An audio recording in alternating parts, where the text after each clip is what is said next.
Okay, let's go ahead and kick off our meeting. Good afternoon, everyone. I'd like to welcome everyone to the Lee County Board of County Commissioners Workshop. Today is October 20th, 2020. And this afternoon, before we get to our county manager presentation, I'd actually like to go ahead and start this afternoon by recognizing our guest, Sheriff Carmine Marcino and his team. Thank you all for being here and being part of this conversation today. Yes, John? Thank you, Sheriff. There you go. Sheriff, would you mind kind of teeing this up for us and sharing some opening remarks? We know that your folks are on the streets every day working with folks, regardless of the situation that they're in. Talk to us about what the situation is that you're seeing right now. Absolutely. First, I want to take a moment and I want to thank our county manager, Mr. Roger DiGiorlay, and the assistant manager, our county commission. Since it's been brought to our attention, obviously, what appears to be the increase in homeless in our county, and many other sheriffs along in the state are seeing the same type of thing occurring. I want to say thank you for the endless conversation and dialogue that we have on Sundays and Tuesdays and every night and every day, because I'll tell you, I'm very thankful to work with you and your team, and to be one team, most importantly. I'm also thankful for the great residents of this county, because I'll tell you, I routinely get calls from the residents that are bringing these concerns to our attention, and they are part of the solution too. So we're blessed in this county to see that. I'm very proud of the men and women of the Sheriff's Office, specifically those that have been, they're on the street every day, and they engage the public in every day, and be it with the pandemic and now with obviously the issue of homeless. We see some great reward here. Our hot teams are 5 throughout our county, strategically placed throughout the entire county. And those teams consist of a crisis intervention trained deputy, CIT trained deputy, mental health professional, and a civilian who now knows the ins and outs of everything locally that we offer with government to get them to housing. And look at the basic essentials, be it clothing, food, water, and most importantly, and I was saying this earlier today, it's building trust and rapport, and we all know that that's the most difficult component, because a lot of times people in general don't trust, and specifically in this point, the homeless people could have a lack of trust in law enforcement. They don't want to go to jail. So understanding that, we don't want to put someone in jail for being homeless, because it's not a crime to be homeless. What we want to do is help that person, and we want to help them, and we want to build trust and rapport. And I appreciate everybody being here today, because we can all work together. We got a great county and a great team, and I know that if we work together, we're going to have great solutions. And I can see all we're doing. Roger Mercado has been a huge help with us. I mean, again, constant communication, and this team is unstoppable. We put our minds together, we can achieve anything. So I appreciate being here today. Very good. Thank you, Sheriff. I appreciate your comments. And so a workshop is a much different format than a county commission meeting. So a workshop is kind of an opportunity for those of us up here at the table, the commissioners and the folks who we've invited, to kind of have a dialogue about the issues that we're seeing. We're not going to take any votes or anything official today. We really just want to kind of have a conversation about the situation we're seeing. I want to know what the problem is. I want to know what the solutions are that we're already implementing, and I want to know where the gaps are, so that we can look at, programs or policies that the commission can adopt to try and help improve the situation that we're seeing. So, Sheriff, feel free to jump in and enjoy the conversation with us. And commissioners, you don't have to even worry about getting my attention. If you want to jump in and share some thoughts and questions, of course, jump in. It'll be just very casual, like we do with most of our workshops. And with that, Mr. DiGiorlay, I'll let you go ahead and introduce the item and share some comments. Thank you, Mr. Chair. Sheriff, thank you for being here today. I've said this often, and I truly mean it. I don't recall ever having the kind of relationship between Lee County government and the Sheriff's Office that we have with you and your entire team. And I can't tell you how much that means to us. We appreciate it so much. Thank you, sir. And thank you for everyone who's attended today. I think this may be the largest attendance we've ever had for one of our workshops, and maybe it's because we're doing our best to be socially distanced. It looks like the room may be a little more full than it is, but we are grateful that everyone is here today, because we want to talk about a topic that, homelessness that's a many decades old problem. It's not new.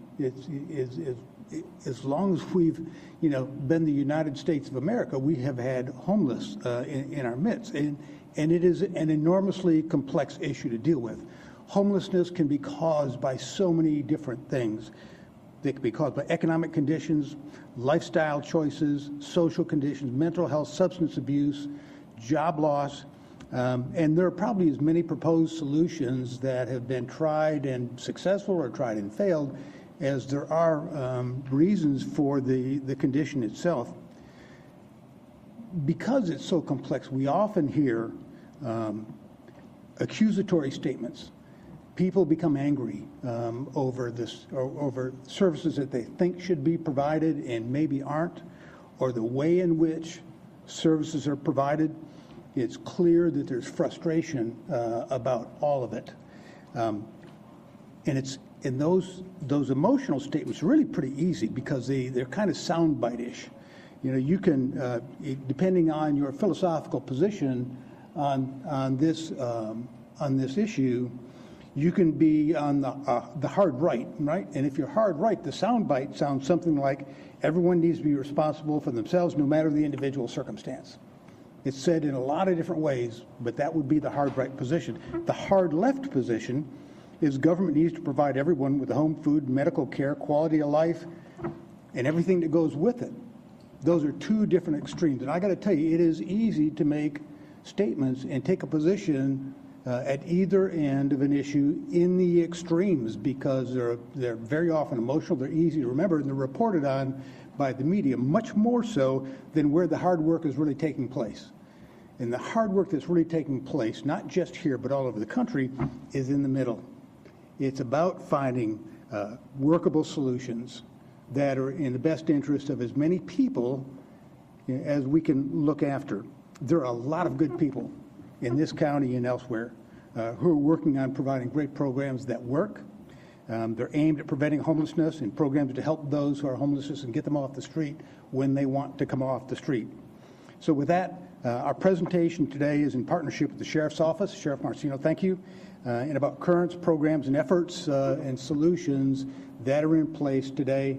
And so with that, Mr. Martin Mora, who's Assistant County Manager, will begin the presentation. Thank you, County Manager. I appreciate those comments, and Sheriff Marcino, thank you for your comments as well.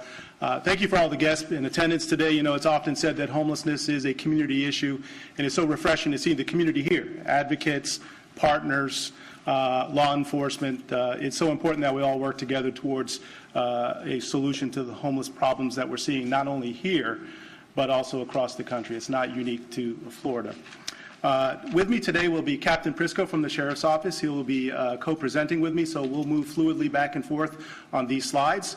We're so very grateful for their time and also their continued partnership. So I'll just jump in a little bit about the agenda, and both the Sheriff and the County Manager, as well as our Board Chair, suggested what the agenda will be this afternoon. But real quickly, we'd like to spend some time talking about the initiatives that we currently have in place that were brought about because of the direction of our board. We'd like to talk about the umbrella organization or I would say structure that we work under called the continuum of care. A little bit about homeless in Lee County, what we've seen. We've done some censuses. We've done some point-in-time counts, trying to frame that for folks. We'll spend some time talking about some of the Sheriff's Office programs. They've been very successful, and we're very happy to partner and leverage the structure and foundation that they built. I want to talk a little bit about pathways to housing, because ultimately the goal is permanent housing for the homeless. Also want to talk about the programs that we've stood up and have been around for quite some time, and some of those wraparound services that are so important for folks who are looking for stable housing. That support is very necessary for them. And lastly, talk a little bit about the intended outcomes, what we expect the community commissioners, our whole county should see as a result of some of these actions that were taken. So without further ado, I'll go into the guiding questions for the workshop. These are things that we want you to consider towards the end of the workshop with some input. Shall we continue with the current activities and initiatives? So this presentation will share with you some of those initiatives that are implemented now, are in the planning stages, or have been done all along. We also want to look at the goals and objectives that each of these programs have, and if there are any that we're missing, should we consider them and develop programming around those goals and objectives. So those are the guiding questions for today's workshop. Let's talk a little bit about investment. You know, this this issue, as both the sheriff as well as the county manager suggested, is not new. Homelessness has been around for quite some time, and again, not only here in Lee County, but across our country. So what has the county been doing? What has the county invested towards combating homelessness? I'm going to look back one fiscal year, 2019-20. There was a total investment of over $11 million in programs that addressed homelessness or prevention of homelessness. The Board of County Commissioners had an ongoing vested interest and actually earmarked some of our own general fund dollars towards this effort. I'll suggest again, these funds are not just dedicated to housing alone. They're also dedicated to prevention services and wraparound services, because the goal is to make homelessness brief, if any, rare, and one time. These monies are also in addition to the Lee CARES Act monies that we have currently here in Lee County, as well as some of the municipalities that go towards preventing homelessness with rent and utilities assistance, which, by the way, is a human services program that is funded annually. So just try to wrap your arms around the investment on an annual basis that the county invests. And this doesn't include the investment of the sheriff's office. They have several programs targeting homelessness. And I'm sure that this number is even higher if you include some of the things that they're doing in our community. Before you leave that, would you quantify for me the county's contribution to that $11 million? Sure. Actually, Commissioner, break it out. Are you about sure. to do that? Absolutely. Yeah, a lot of this money comes from obviously federal grants or state grants. I'll focus on the general fund, because those are the monies that are allocated directly by our county commissioners, you as a board. In that same year, fiscal year 1920, the total contribution was $6 million. So out of that $11 million, 6 is out of local funds that you as a board have directed our staff to use towards this effort. I'll break it down a little bit more for you. Of that $6 million, 4.4 goes to state-mandated behavioral health. $386,000 goes to direct assistance programs that Human Veteran Services oversees. $600,000 of that goes to the Bob Janes Triage Center. And through PFR, we allocate an additional $650,000.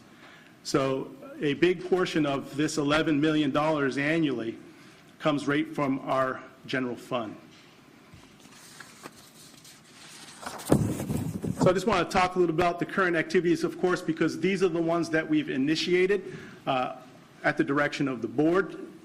Hot teams is one, and we'll get into a little bit more detail on each of these activities, and the Sheriff's Office will also have some input in regards to the programs that we're partnering with them on.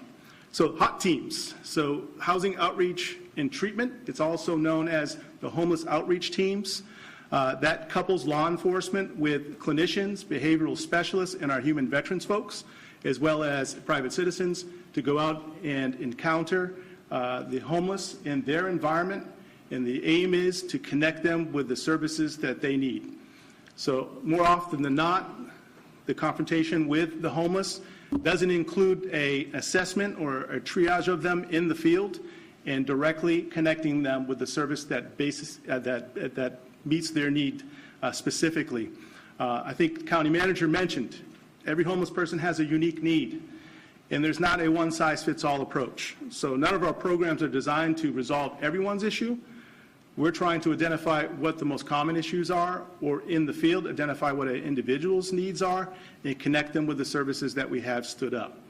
So the housing and outreach and treatment teams are a concept that we're leveraging. The Sheriff's Department had a crew program for a long time, very successful. And the Sheriff mentioned briefly the hot teams that they have stood up. We're a partner in that. Behavioral health specialists or professionals are part of that.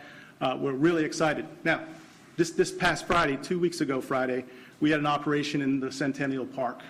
And that was probably the first opportunity we've had to implement, as a partner with the Sheriff's Office, with Fort Myers Police Department, that concept. We also had our behavioral professionals there with us as well.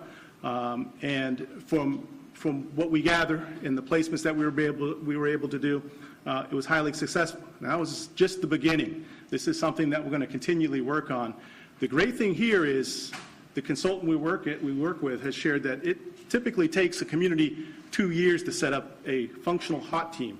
And we've been able to do that within a matter of months basically because of the structure and foundation the Sheriff's Office had in place. So hot teams, we'll talk a little bit more about those.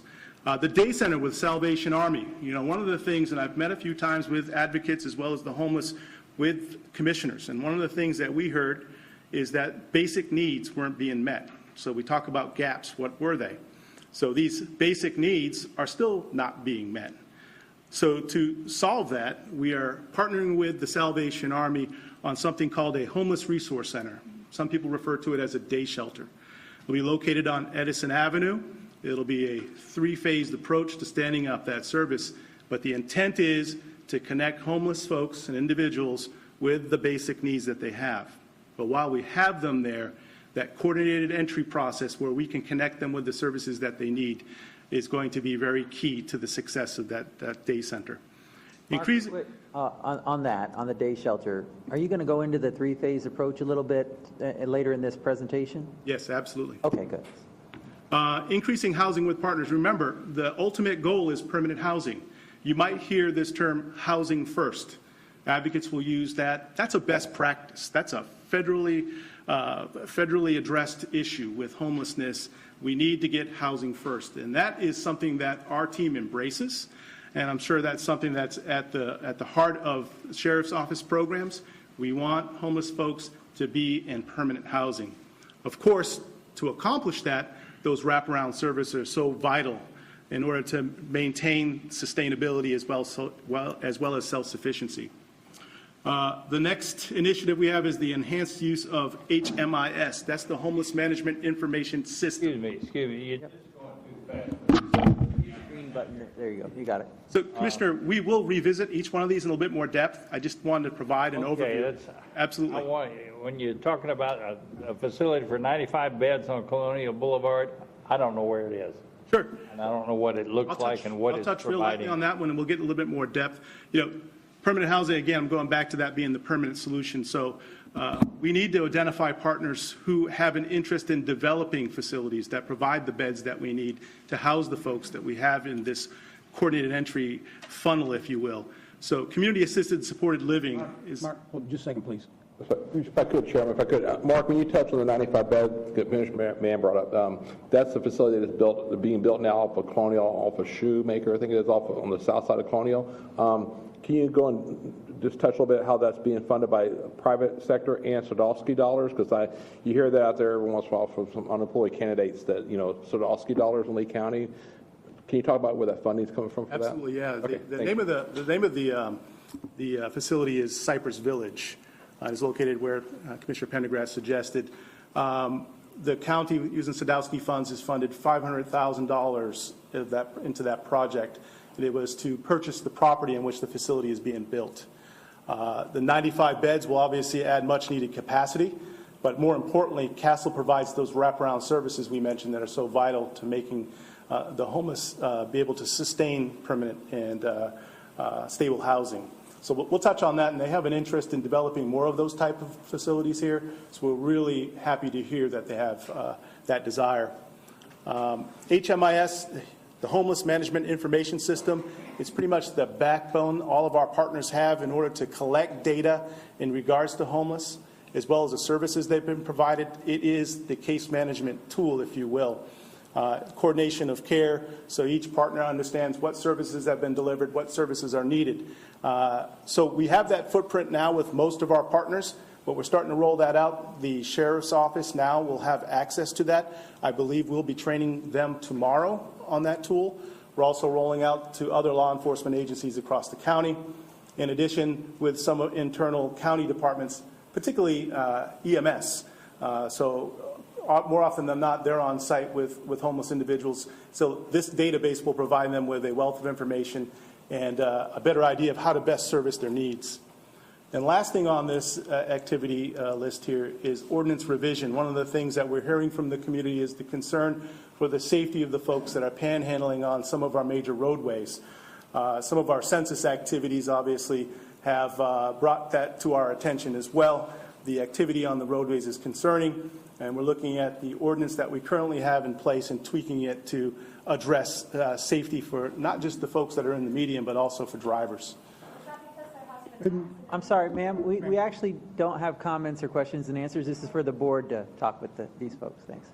Mark, when we talk about that, we can also talk, maybe the sheriff and his staff can respond to the current state statute, which actually would govern that now with the people in the standing in the roadways, purpose of soliciting and watching, guarding in the vehicle, which is 316-130 state statute. So there's already state statutes now for enforcement reasons for people, for their own safety, being in the middle of a road, county or state road now.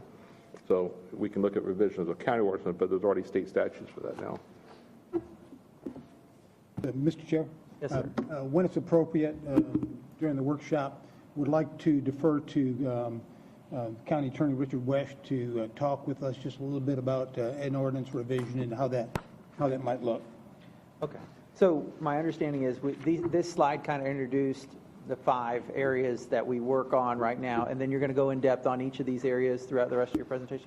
Okay, so when we get to that ordinance revision, then I would definitely like to have that discussion to talk about, what Commissioner Pendergrass has brought up and what we're seeing. I mean, I think that's the panhandling is probably the most visible thing that people are seeing daily as they're going to and from work or wherever they're going, and would like to understand what's going on right now with that too. So. Very good. Go ahead, Mark. So, Mr. County Manager, I don't know if this is a good opportunity for us to discuss the ordinance revision now. Later in the presentation, we don't have a specific slide speaking into any great detail on this, so at the pleasure of the board. Permission? Yes, sir. Richard? Mr. Chairman, Commissioners, thank you for the opportunity to address you. As Commissioner Pendergrass has identified, there's the ability to reach panhandling activities under both state law, Chapter 316, the Uniform Traffic Code, as well as county ordinance. Commissioners, there's been some concern expressed in the past about implications of the First Amendment, and certainly we are sensitive to those concerns. However, we also believe that the county would be firmly in place on its footing in terms of reasonable time, place, manner restrictions, which is what we would be talking about here. We certainly believe that we'd be in a position to redraft our ordinance. It's been a while since we've taken a look at it. We believe that there is increased focus on the issue of panhandling, and certainly the last thing we want is any tragedies to occur from people darting in. So we welcome the opportunity to take a look at our ordinance and tighten it up a little bit, bring it into stricter conformance with both state law and the common law via judicial decision-making. But we are concerned that any basis for any revision would be solely grounded upon protection of both the motoring public as well as those individuals that would want to engage in that type of activity. By way of example, when you have an intersection with 6 lanes of traffic going in either direction, it's just not a good, safe practice to turn a blind eye to people darting in and out of traffic for whatever purpose, whether it's soliciting funds or handing out handbills or any other purpose. So I think it's an activity that we need to take a long, hard look at. And if the board would have no objections, we'd be happy to undertake that task in conjunction with our team members from the Sheriff's Office as well, because they would be the agency charged with enforcing. We just write them. Sheriff? Yes, sir, Commissioner. So I agree, first and foremost, that the safety and security of the person and the residents of this county is paramount. That's number one. I know we're all on the same page with that. Secondly, it's why is that individual out there panhandling? What's the short-term solution and what's the long-term solution? And obviously, education and awareness is most important as a last resort enforcement. But, obviously we want to work with you, and we can help give you the input that we can to draft something that best fits, our county. Mr. Chairman, if I left the impression that we'd be looking to turn the county into some type of third world republic, I apologize. It certainly was not my intent. We would be seeking voluntary compliance, if you will, from those individuals that engage in this type of activity. Incarceration in the county facility would, of course, always be a last resort. Of course. Yeah.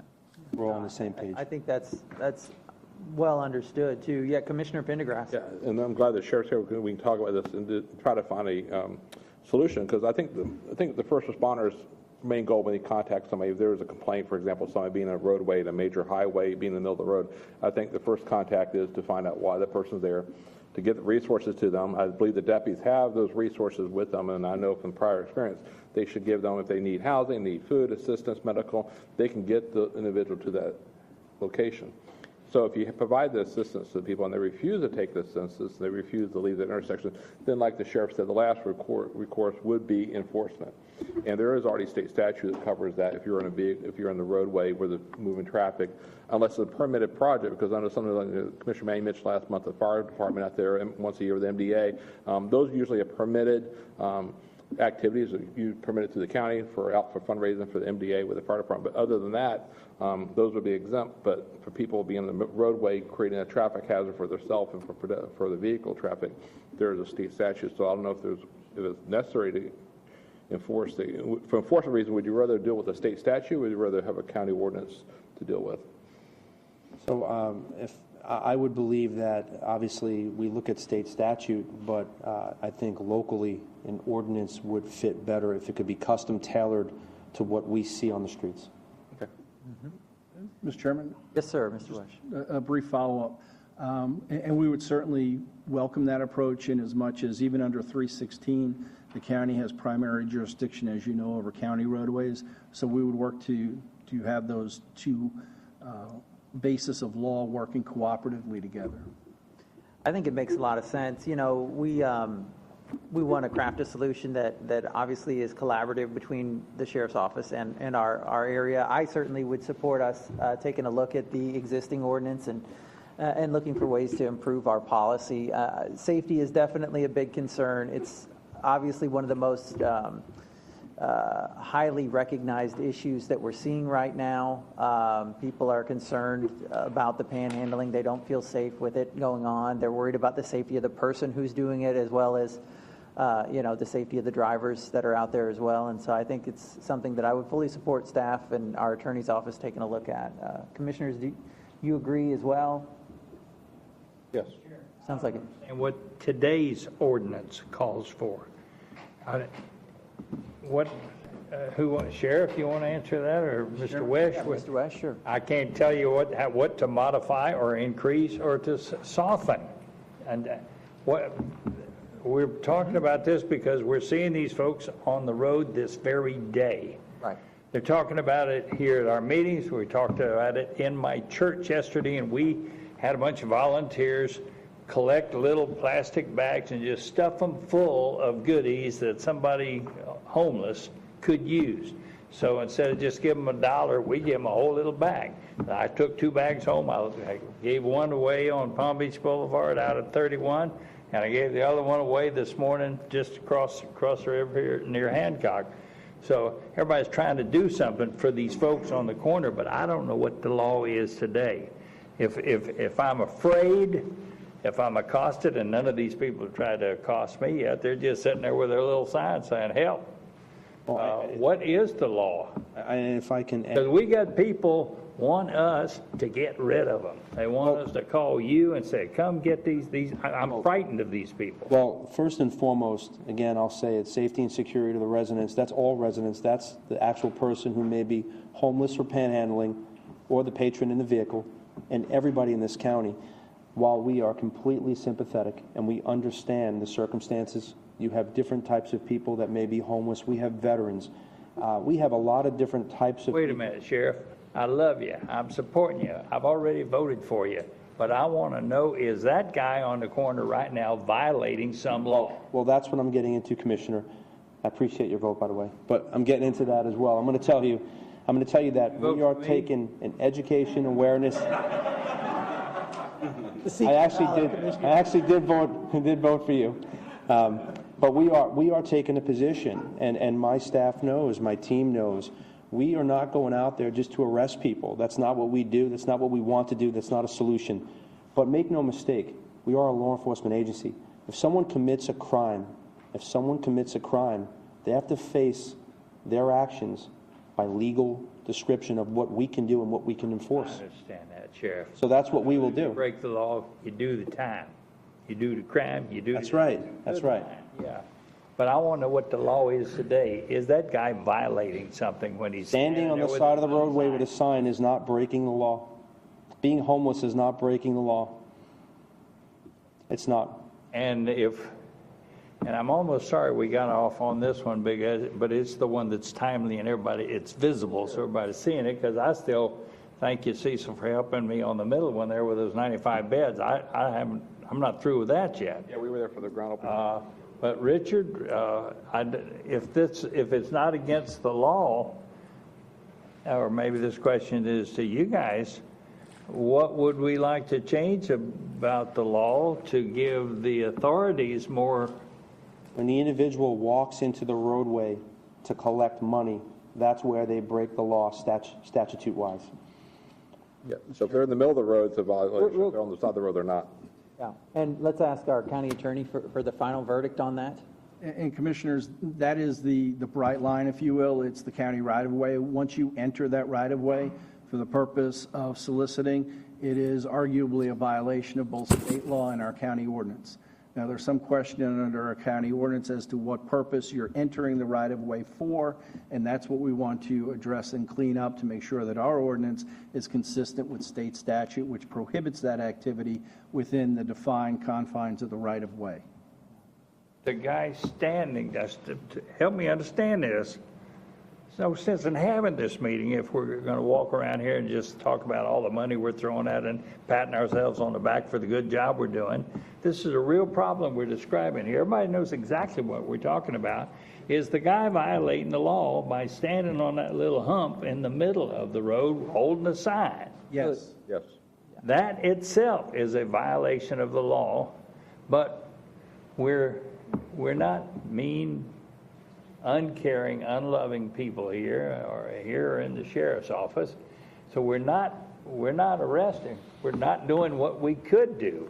Actually, there's been 106. Ma'am, again, we had the public comment period earlier today. This is for the I'm commission. getting answers out of these. Yeah. We'll talk to you Commissioner, when it's over. let's all address the board here. There you go. Mr. Chairman, the conduct that's been described inside the right-of-way would violate both state law and county ordinance. The degree to which somebody would be arrested and taken to jail is within the deputy's discretion on the street, and you've heard a commitment from our sheriff that arresting people and taking them to the county jail is not the first line of interaction between his deputies and any individual, that it is the last line. All right. Commissioner So, Pendergrass. so the information I was given by other law enforcement agencies and by their sheriff's department too, but the problem is you have highway patrol, you have the sheriff's department, you have forest police, you have Cape Coral, you have multiple agencies working within this area, and then everybody approaches it different. Obviously, most of them are going to either make contact and ask them for compliance to leave. It would actually be a citation written under the state statutes now to the person if it was a violation. If they were in the middle of the road on, say, 41 in Daniels, there'd be a violation, and that agency could write, you know, what the sheriff's department's discretion would be. It wouldn't be an arrest unless they refuse to leave, or refuse to sign the summons, then they would be arrested for appearance reasons, but it would just be a citation given under the current law, state statute was. And if the sheriff wants to. Sheriff, help me again here. Comes to mind the term selective enforcement. We're describing a law and a violation that's going on as we speak right here and now, but we're not enforcing that law. So yes, What do you we can need in enforce- help? Yes, we can enforce that violation, but I think there's a much bigger and greater picture, and that's why everybody's here. And that picture is enforcement is our last resort. We want to educate and be aware of what's going on. We want to talk to that person and figure out why exactly are they in that position and how can we help them, and each is very specific to the individual. Someone might need food or water. Someone might have food and water, but they have, they have no shelter. So can we get these people off the street and get them to where they need to be? Well, we're going to do everything we can to do that. Now, as a last resort, Commissioner, if someone is not listening, they don't want help, and they basically say no to everything, and they're breaking the law, and we have no other option, we are a law enforcement agency, and we're able to effect an arrest if we choose to do so. But that is not our primary goal. It's going to be the safety and security of everybody and that person. Yeah. And Sheriff, That's I think that's I my agree view with you. for it. You know, I mean, But- really, But now, let me why just are share. we asking him, the county attorney, to come up with other suggestions Well, let's possibly? do as a- this. I imagine. we And could probably to take up the strengthen rest a of the law afternoon. that's already in effect that we do not enforce. We could take up the rest of the afternoon talking about it, but before we would vote on anything, of course, we'd get a chance to read it, and you could tell us if you, Lecture me on the want to or process. don't I want to. understand the process. Well, I want to look- make this a meaningful meeting. I appreciate the emotion and the intensity you're bringing to this, but I don't know that it's really resulting in a productive conversation. He has offered to give us suggestions on how to improve the ordinance. And do you disagree with that? I'm also hearing that we have not only an ordinance, but state laws that we are not enforcing. So why do we want to improve on those laws and ordinances? I'm trying to make this a meaningful discussion. Okay, so, Why would you- improve? Answer that question. Why improve an ordinance that we're not enforcing? Commissioner, I think it's under review, whether it should be, well, it's reviewed, and to see if there needs or needed any modification is what I was believing we were looking at. And maybe it does not need any modification, but what I was told was that it's been a length of time before we've looked and reviewed it, and we need to look at it and see if it needs any revision. exactly, I think all laws deserve a look from time to time to make sure they're still applicable to what today's standards are. And Mr. Mr. Chairman, Wesh? I'm not certain where this got off course, and I certainly didn't want to complicate the matter nor the discussion. My only request was if there was board direction that we review the ordinance to make sure it is compliant with state law and that it is not in conflict with state law. There's some question as to whether exemptions that are in our county ordinance would apply under state law or not. That's what we're looking at doing. We're not looking at creating a new body of law to give law enforcement the authority or the ability to go out and arrest individuals that they do not currently have. We're looking to reconcile county ordinance with state law. So I have no problem with that. Commissioner Sandeli, you got a problem with that? No. Pendergrass? You're good? Commissioner Mann? I have no problem. We have spent hours on other issues, making certain that we are in compliance with state law. So who's going to be against that? I'm certainly in favor of that. And when we get done, we're going to have an ordinance or a law that is in compliance with the state law that we are not enforcing. So you want them to put people in jail for panhandling? I want to have meaningful laws that can be enforced. And if But that's the way to deal with this issue, let's talk about it. I don't think that is the way. Frankly, I lean toward the way I saw my guys in my church doing yesterday and trying to help these people get the services and the food, the toothbrushes, underwear, socks. That's what's in this little bag we passed out.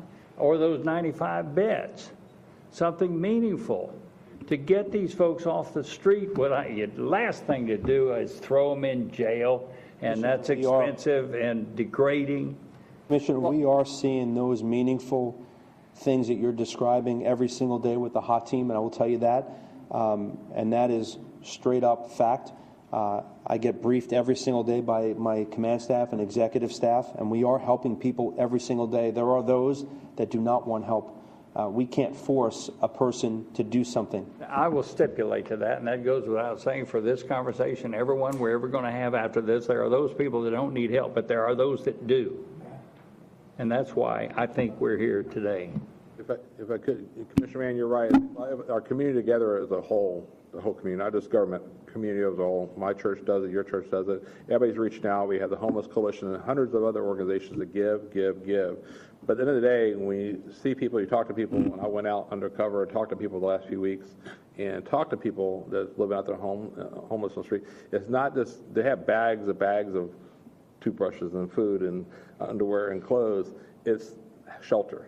That's the problem, is there's no place, because they can't afford $1,500 a month rent. And if you're working on a labor pool or anything else, you're not going to make $1,200 a month working for you, so you're not going to have housing. That's the missing link here, is they have all the good stuff. People are all these different agencies. If you're a veteran, there's no reason to be out of services, because there's 68 different veteran organizations in Lee County that provide service between local, state, federal, and non-for-profits.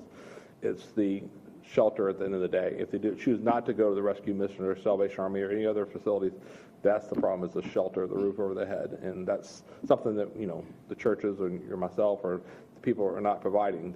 That's the missing link there.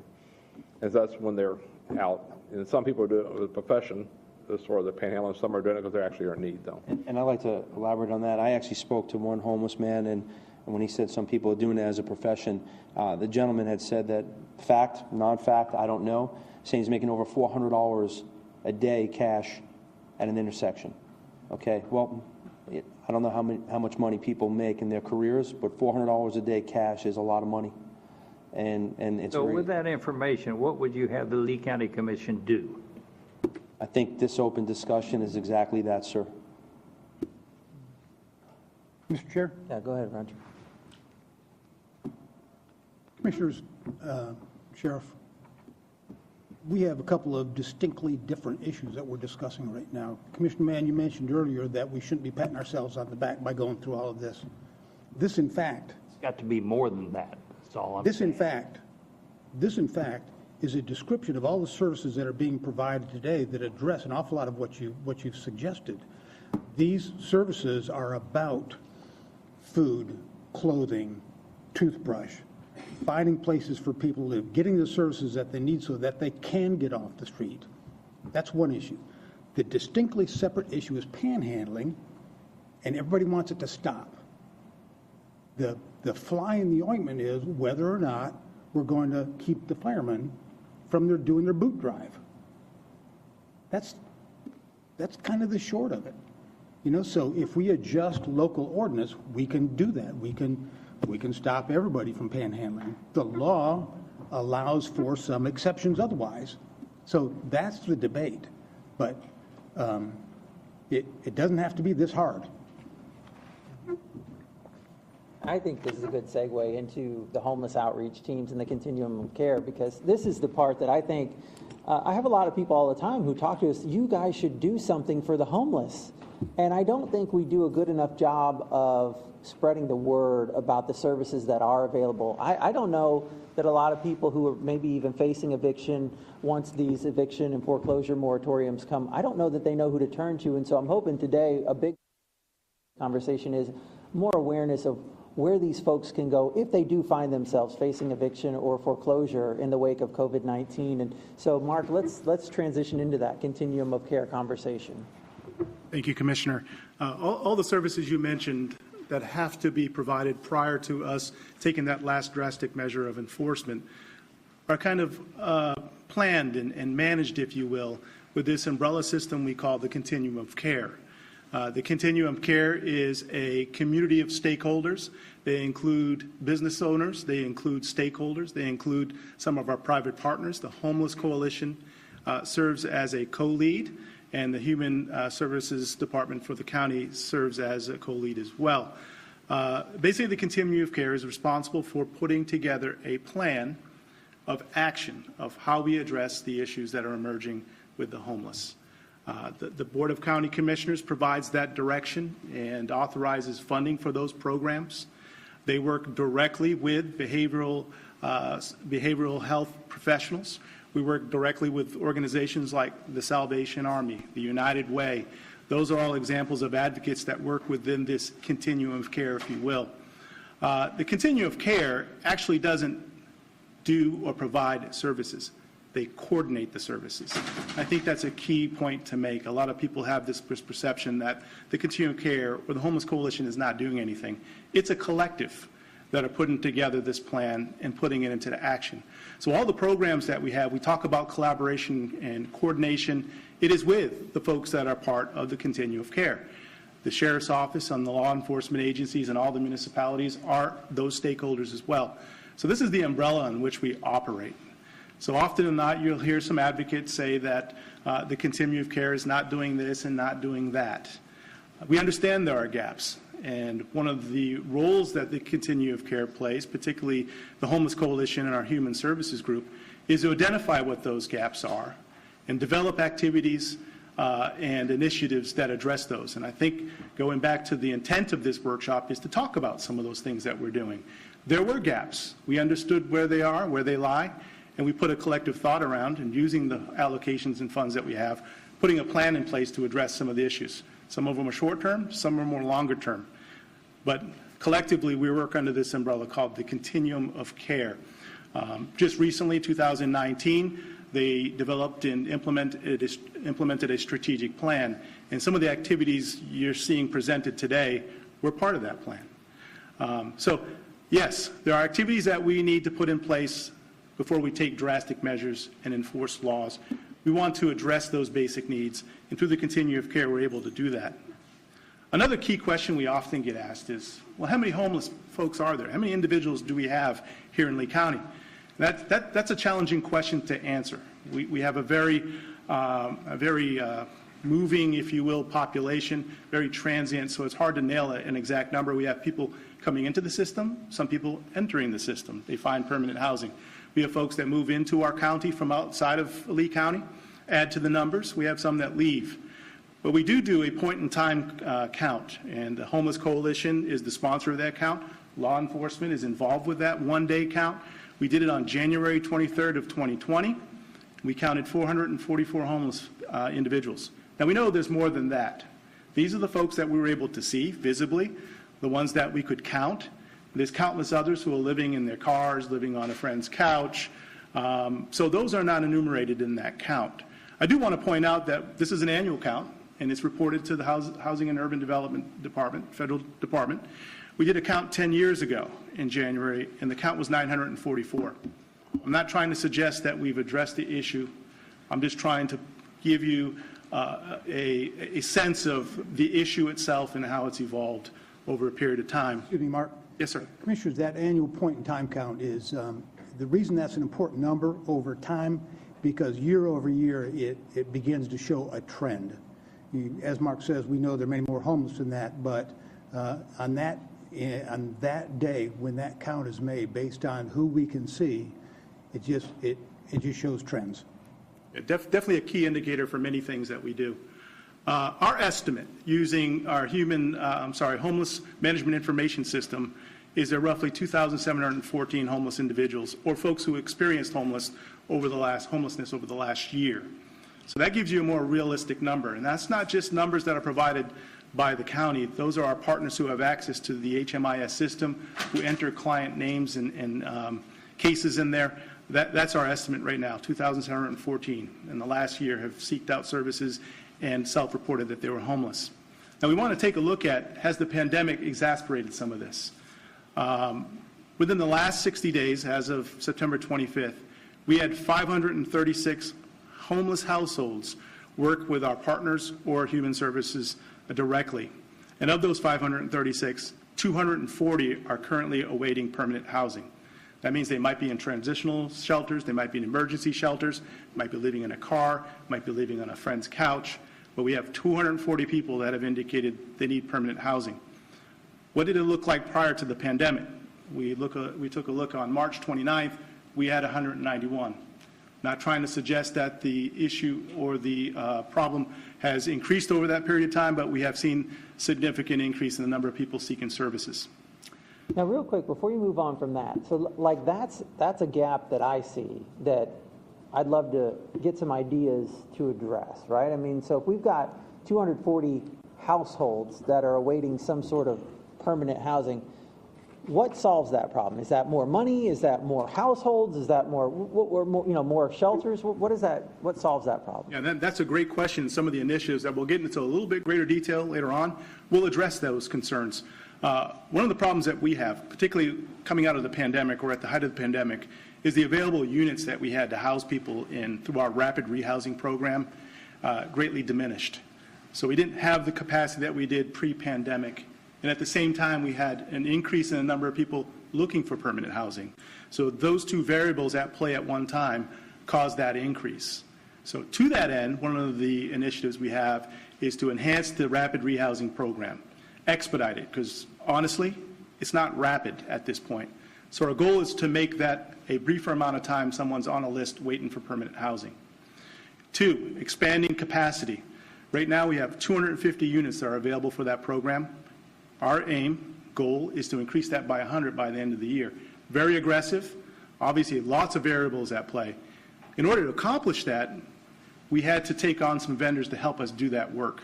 So we have engaged with 3 nonprofits to help us with that rapid rehousing program to help place people into housing when it's found. We also had to engage with a vendor to help us go out and identify units that might be part of the program, working with landlords, establishing their willingness to work with the program. So we got to address two things. One, the capacity, and two, the capacity to house them rapidly. So our initiatives include addressing both of those.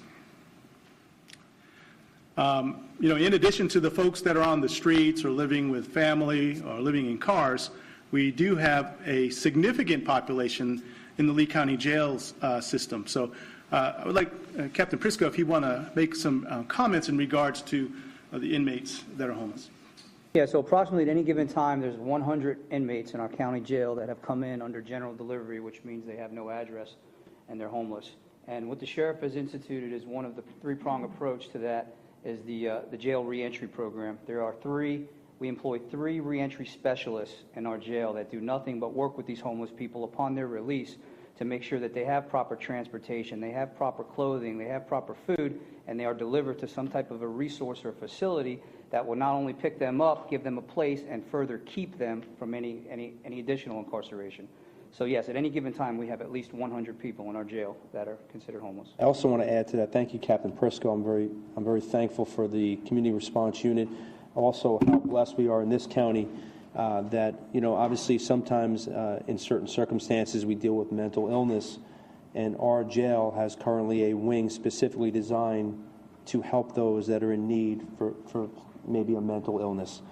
They're greeted by a mental health professional who analyzes them, gets to see if they're taking their meds, the proper meds, if they're on their meds, if they're not taking. So they're not just thrown into the basic population like anyone else. They are actually treated, and the mental health component is right here. It's real. We have a whole facility in our jail, one wing that's devoted to that, and that works hand in hand with reentry. So we are working with them in every which way that we can to help them for their basic needs. So they're coming out with some sort of rehabilitation, if you will, on the mental health side then, so that maybe when they come out they're ready to... Yes, sir, and we don't see them, most cases, not coming directly back. So it's being part of a solution, short and long term, and getting them to re-enter society where they don't re-offend at best case scenario, and we have a lot of success with that. Commissioner Pendergrass. Sheriff, I think you're the only one in the state that started that program, right? That's right. So I recognize, obviously the state of Florida, we as a team recognize that we wanted to do everything we can and do the best we can. Obviously, the county manager, the assistant manager, the county commission has been critical to our success and this team in getting that put in place. And I thank you all, commissioners and our county manager, because without you, we couldn't have that. And we were able to implement a mental health wing in our jail. So that facility dictates exactly what I just said, and that is helping those that have mental illness and they have needs, rather than just incarcerating them and putting them through a vicious cycle. So I'm proud of our county for that. Excellent. Commissioners, before I leave this slide, I think it would be safe to assume as well that 240 number, while it's very large and we want to address that, that number could have been a lot larger if not for the Lee Cares program that county staff stood up. Prevention is another piece to this whole puzzle. So Lee Cares providing utility assistance, rent assistance, as well as mortgage assistance really has helped keep that number lower than it could have potentially been.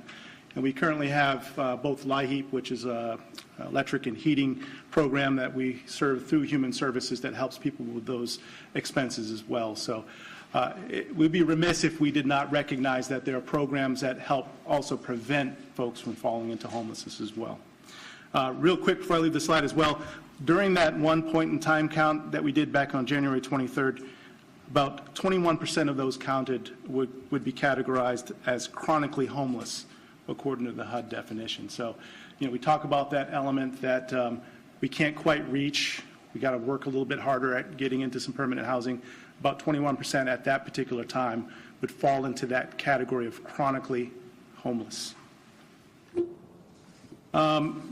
As far as trying to determine how big or how large the population is, it's also important to understand where the issues are within the county. So one of the efforts that go in conjunction with the HOT team, and the sheriff's done something very similar to this, we developed a GIS-based app which we employed on September 30th, started at 6 a.m., 7 p.m. All law enforcement agencies were involved, county departments, all of the continuum of care partners, took part in this one-day survey, and we actually pinned the location of homeless activity. So not necessarily going to camps. This is the homeless that was visible on that day between those 13 hours. So you can see the hot spots. I think if you are a motorist here in Lee County, you'd probably agree that these are the hot spots. So why is it important to look at this thing? Because the population shifts, the needs shift. We plan to do this survey at least once a month. We'd like to see how seasonally the population activity changes. Bottom line is we're going to use this information strategically so that when we go out to do hot reach in partnership with the Sheriff's Office or other law enforcement agencies, we're concentrating our efforts in the right places. And this is as I mentioned before, the Sheriff's Office has done a very comprehensive census of homeless. And they actually went out and enumerated everyone that lived in the camps. This is that map, and I'll turn it to Captain Prisco to talk a little bit about that effort and some of the things that they gleaned from conducting that census. Thank you, Mr. Moore. So what you see here is a snapshot of the county, and what we like to do as a matter of practice is we go around and we visit these camps. We check on them. We like to know where they are. We don't just disperse them because then we can't keep track of them. So we make sure that they're safe, that they're where they are, and it also gives us an opportunity to pitch any services that the county may have to offer to them in one general location. As you can see on the map, they pretty much follow the trail on where most of the services are. Our West District is highlighting hotspots on the GIS map, and that's obviously Fort Myers Beach area because all the services are there for them. The churches feed them. They can go there and they can shower. They can get equipment there. They can get sometimes medical treatment there from basic medical organizations, United Way, Red Cross that comes out. And there's a lot of homeless camps there where the private property owners really just don't trespass them out. They know they're there and they're fine with it. So what we do is we map all that and we go there and we try to make sure that they're there. We make sure that they need anything, and at least we can make sure that they have some source of means of reaching out to somebody and contacting them should they need help. The biggest problem that we see, and the word that we need to talk about when we deal with homelessness is voluntary. A lot of these people do not voluntarily want help. They are perfectly fine and content with living in the back of a field or putting a tent up. And we met one gentleman that was there for 30 years. He was homeless, and he has his routine. He goes to the church. He does things for the church. He does a couple things in the community, and he goes back to his camp, and that's where he lives for 30 years. The other challenge that we have in getting people into programs is called sobriety. It's a staircase approach model, trying to get them off the street into a facility. And a lot of the facilities have rules. Maybe you got to be in by 9 o'clock. Maybe you got to be sober. Maybe you got to, come in here and do certain things. They don't like that. So often they start the program and they don't get to finish it. So now it's no longer voluntary. They choose to leave, but at least we know that they go back to the camp and we track them and we can know that they went back to the same place. So that also gives us information to show us that not everybody who we pitch these services to are willing to accept them. I'll mention on this map, Cape Coral Police Department also provided us data. We weren't able to map it in GIS. So don't take from this slide that there are no encampments in the Cape. There are. And they have a good understanding of where they're located, similarly to the Lee County Sheriff's Office. I was going to point that out. The city of Cape Coral and the city of Fort Myers, that's why those areas are kind of blank, because correct. Usually where the services are around Edison Avenue, 2400 Edison, Salvation Army, it spreads out from there, correct? Absolutely. You're absolutely spot on. Sheriff, talk real quickly about your partnership and your collaboration with Cape Coral and Fort Myers, though. I want people to know that you are working with them. Absolutely. While they have, a piece of the puzzle, it's still Lee County. And, we have a great relationship at my level, all the chiefs. At every level, we communicate with them all the time, cohesively as one team. Doesn't matter what color uniform or patch, we're one team in this whole picture here in this county. And we're blessed to say that we communicate regularly with them. We have great relationships with them, and they are helping us in their particular area, but they're helping us in the entire area of the county. So what you see right now, what we're presenting is not just the Lee County Sheriff's Office.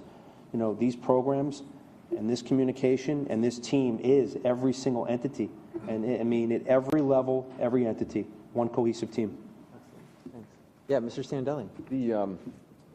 There's a number out there. I realize that's a moving number, but we have a pretty good feel for the dispersion of age groups. From the low end to the high end, what's an average age group? And the services we apply, are they fungible to be able to adjust accordingly based on age and needs? That's a great question, Commissioner. In that one-day survey that we conducted on September 30th, 87% of the individuals that we encountered were male, and 83% of them were between the ages of 25 and 64. So while there are some homeless that are elderly and there are some children, it's that male group between the ages of 25 and 64, and we can certainly refine the ages. That's a wide range, but a lot of this was based upon the observers' guess of what their ages were. But certainly, yeah, we have information in the HMIS system that we could categorically break down the percentage of the folks that are in the system that are male, what age. We have all of that data. But yeah, characteristically, a homeless person here in Lee County tends to be male between the ages of 25 and 64. Now, this information that you get from the homeless information management system, that's information that you share with the nonprofit agencies that can serve the homeless community as well? Yeah, absolutely. Almost all of the partners that are in the continuum of care have access to the system. One thing that we noticed, and you talk about a shortcoming, is that we didn't have all that data in the hands of law enforcement. So to that end, I think I mentioned earlier, Lee County Sheriff's Office will be trained on using that system. I believe that will happen tomorrow. We're doing the same with the other law enforcement agencies as well.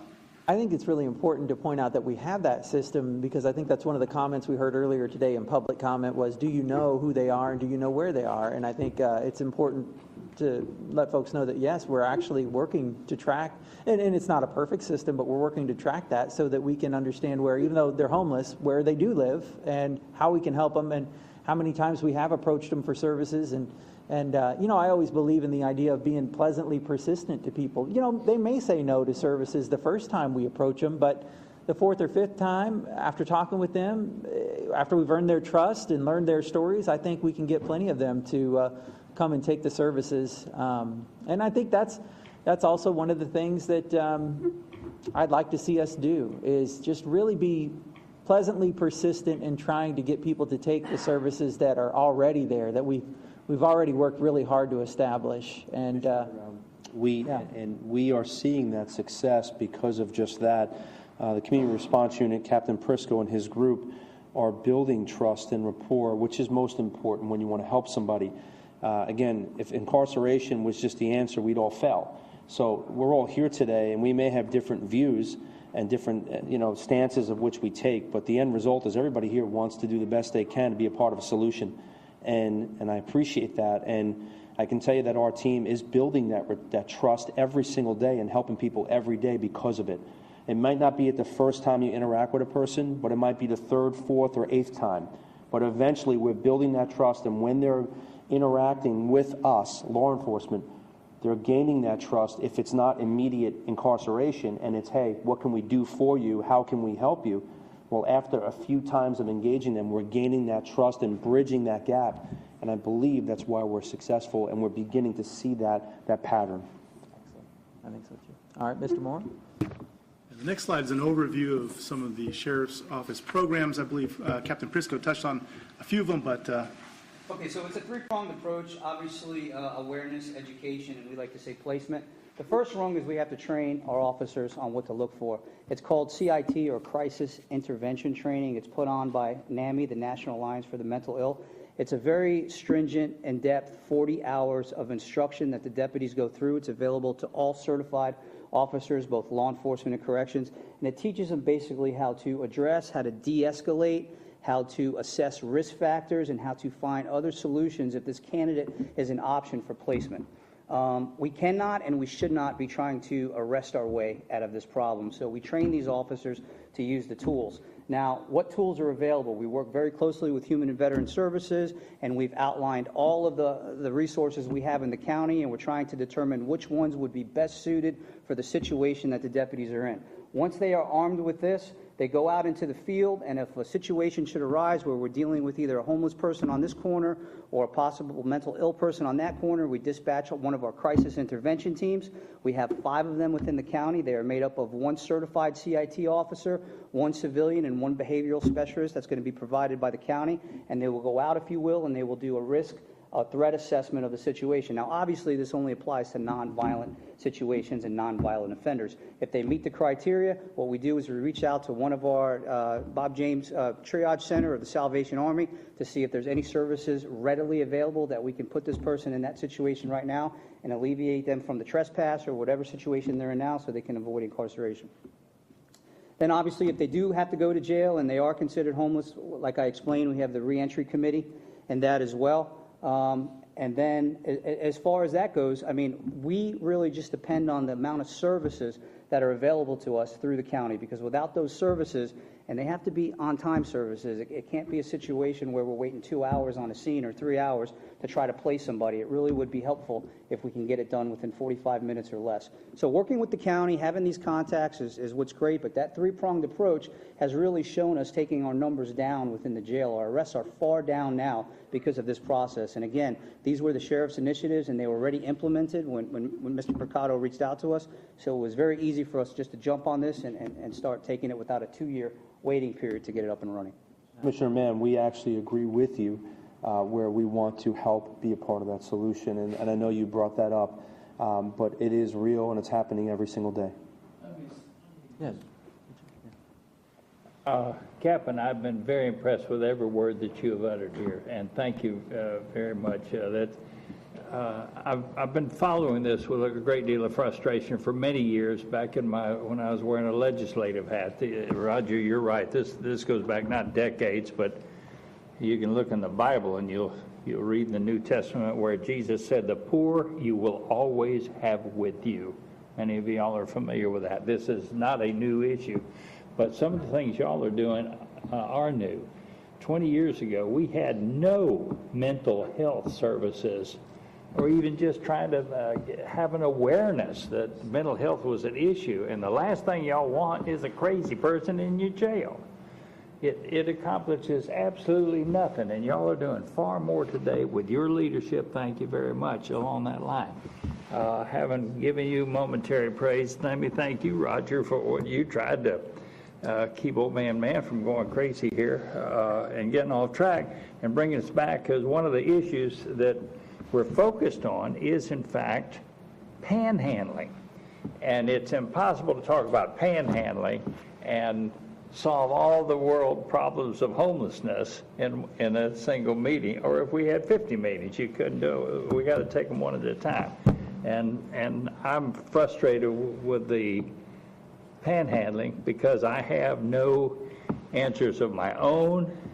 I don't hear any coming forth, and the ones that I heard just didn't go far enough, and so that was my frustration speaking to the panhandling issue. But now, Cecil, I still want to get back to our 95 beds that we're talking about on Colonial, because if we look at those and look at all the other stuff that this fine gentleman, and we're so glad you're with the county now, has put to us, if we then can individually work on this, and this, so that collectively, because of the improvements we have made, panhandling suddenly disappears, and say, where did those guys go? Well, we absorbed them in this plethora of services that we are effectively offering. That's our goal. That's that group of services I'm hunting for. We're not there yet, and until we have that at a much broader base effectively than we have today, then we're not going to be able to solve the panhandlers sitting out there that intimidate and frighten some folks. Sorry for taking. That's our goal, Commissioner.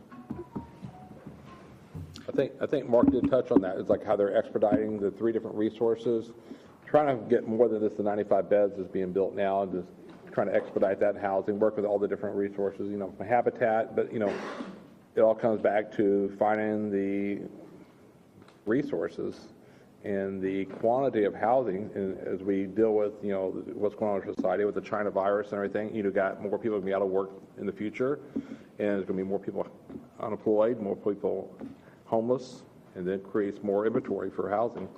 And that's the problem, is trying to have enough housing for everybody, enough roofs.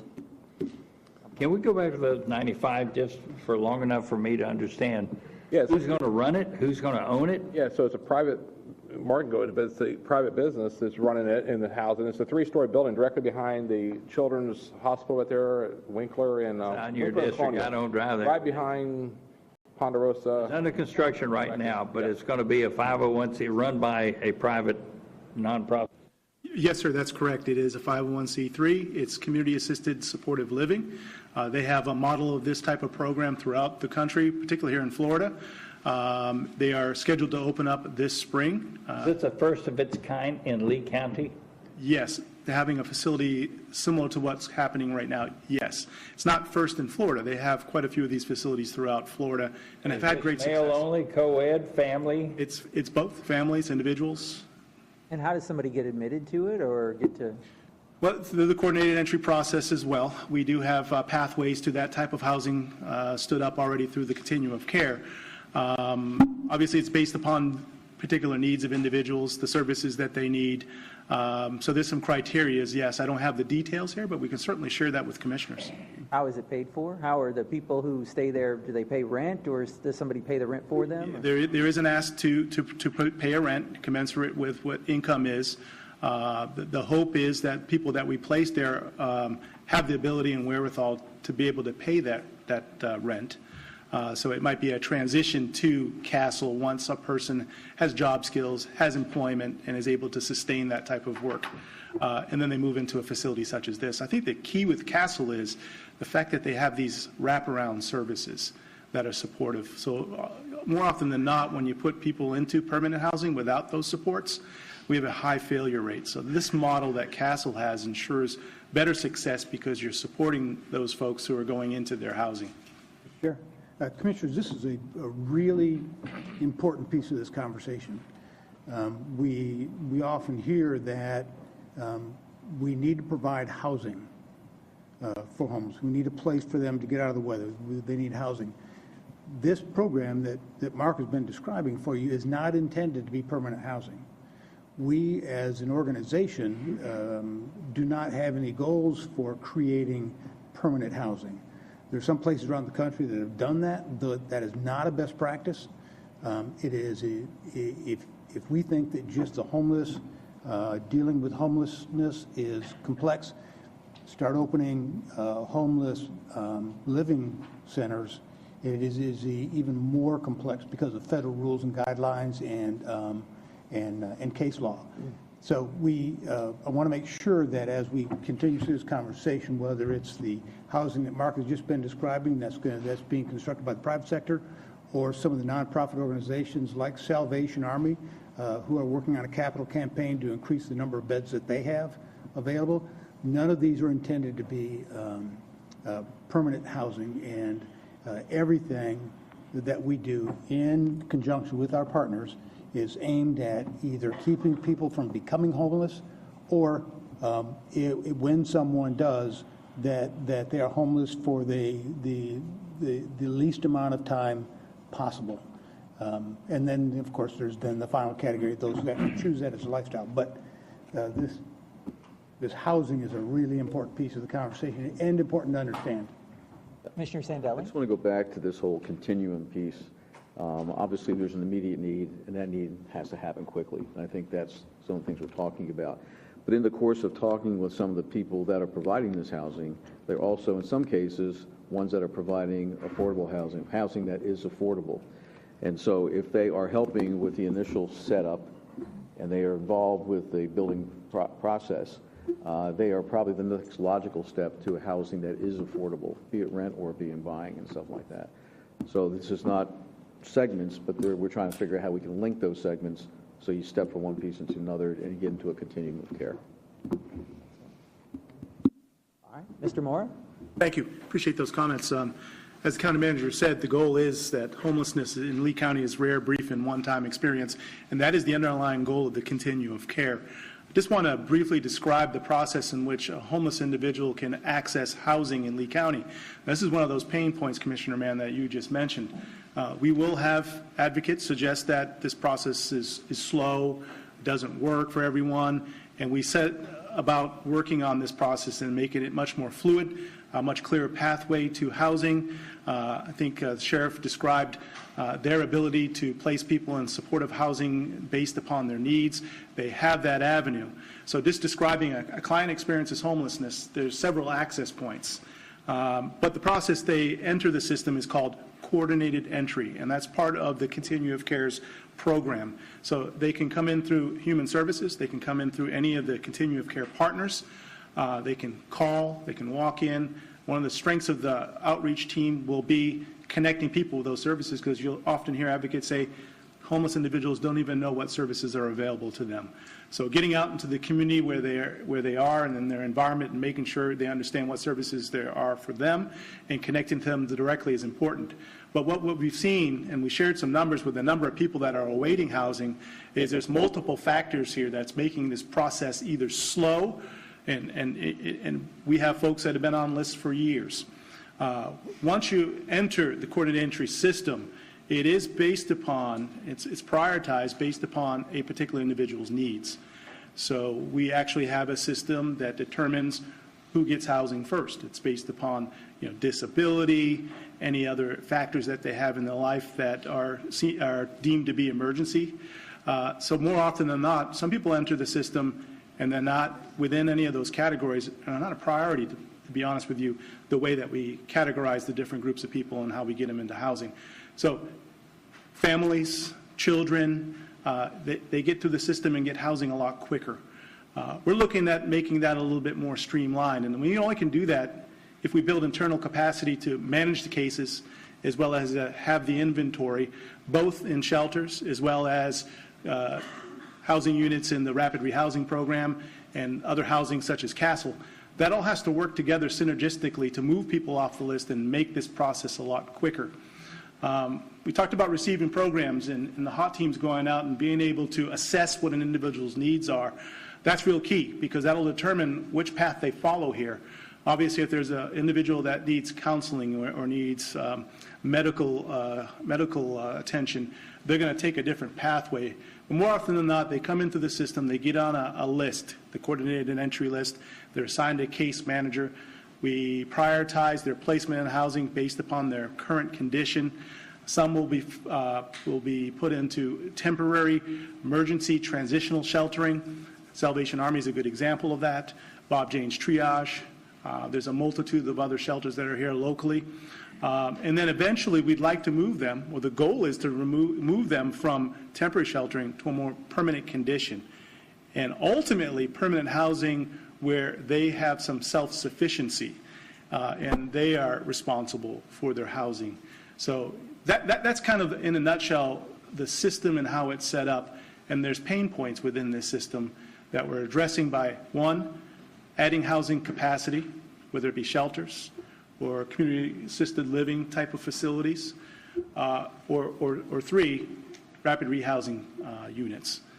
Again, I'll point out that we do have organizations that have some clearer pathways to putting folks into these services. Lee Health, the Public Defender's Office, Salis Care and Park Royal Law Enforcement, the Sheriff's Office. We just had a meeting this week talking about connecting individuals that have needs directly with the services that are available. So this is an important map for us because it's suggesting where we need to provide some additional focus and enhanced services. Mark, yes, sir. Sorry to cut you off.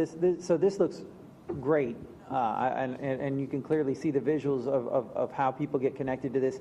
Talk to me about a real-world scenario. Let's say, for instance, there's a family right now, have children, because of the pandemic, through no fault of their own, they've lost their jobs, they've lost their income. It's hard to get hired right now somewhere else. This family's facing eviction now as soon as the moratorium wears out. What is available to this family? What do you see happening in that scenario? So as soon as they come through the coordinated entry system, and we're actually... Who would they call? Would they call United Way 211? They can, yes. There's several pathways into coordinated entry. Human Services is only one of the pathways in. So, yeah, United Way 211, let's say that a family calls and they're experiencing a crisis financially, they will be assigned a case manager who will determine what is the best placement for this condition that they're in right now. If they have income, it might be rapid rehousing because they have the ability to contribute towards rent, and we might have some availability of those type of units. If they're suffering from addiction or having mental health issues, certainly we'll determine that and place them into a Bob James triage type of scenario. So setting them up for success and giving them the services based on their individual needs. So everybody's assigned a case manager, and that case manager's duty is to help assess them, may it be with a behavioral health provider to help us determine the best placement, but ultimately that case manager will follow them through until they're placed into an appropriate housing arrangement. Again, it's all based upon, their condition. Unfortunately, there are a lot of folks who linger on that list because the category they fall into in their condition doesn't prioritize their placement to any of the services that we have. However, we can affect that by increasing our inventory. And that's what we're attempting to do with a lot of the programs that we're pushing out. More inventory means we can house more people in more of those conditions that we described. So for bottom line, for like the media or anybody who may be talking to the general public, people who could be facing this, that United Way 211 hotline is a great hotline to get you connected to a lot of these services right off the bat. Absolutely. And you talked about the power of the HMIS system is that any of the providers that they go to in order to get through the system, if there's a case, they will understand where they are on that coordinated entry list, what their situation is. So it helps us to coordinate how we address each of these folks' issues. Excellent. Commissioner Mann? Mark, you just said something that caught my attention. You said more inventory, and more inventory has a price tag attached to it. And before we make any progress here, I need to know from you, and somehow you're not to be intimidated by this ultra-conservative, fiscally responsible Republican County Commission or its director who pays attention to that. But I need a price tag. I need to know what that extra inventory consists of. And Sheriff, you come to us, and you've been a very good partner to work with for your budget. Thank you. But the things that the captain down there sees that are still unmet needs, we don't make any progress here until we can price out what the need, and then see what part of that we can deal with, or other federal or state grants that we should be directing toward. That's the bottom line of us getting somewhere. And Danny can keep coming back every one of our meetings and say, when are y'all going to put a homeless shelter in one of those vacant buildings in North Fort Myers? It sounds like you're not going to be recommending that anytime soon. But if the 95 beds are not enough, what is the next step? Commissioner? Yeah. Mark, let me take a stab at that, please. Commissioner, we can't give you a number today. What we have to do is establish some finite goals. We know we're not going to solve the problem. That's just simply not possible. But if we, as Mark said, we're trying to increase the capacity for sheltering by 100 beds by the end of this year 2020. I think we've got a pretty good idea how to get there and what the cost will be, and it's likely not any cost to Lee County government. If the county commission is going to invest additional dollars in that very specific piece of business, which is expanding capacity, what we'll have to do is decide how many beds are appropriate and what that cost is, and how do we develop, whether it's the partnerships with the nonprofits, or if it's federal grant dollars or money from somewhere else, how we go about doing that. So, That's what I'm asking for, Roger. You read me entirely correctly. I said, what is our next step? Right. Because we can't solve it here. We can't solve it here, but those are the questions that need to be asked and a quantification applied to them before we have our next workshop. God, I think this has been healthy.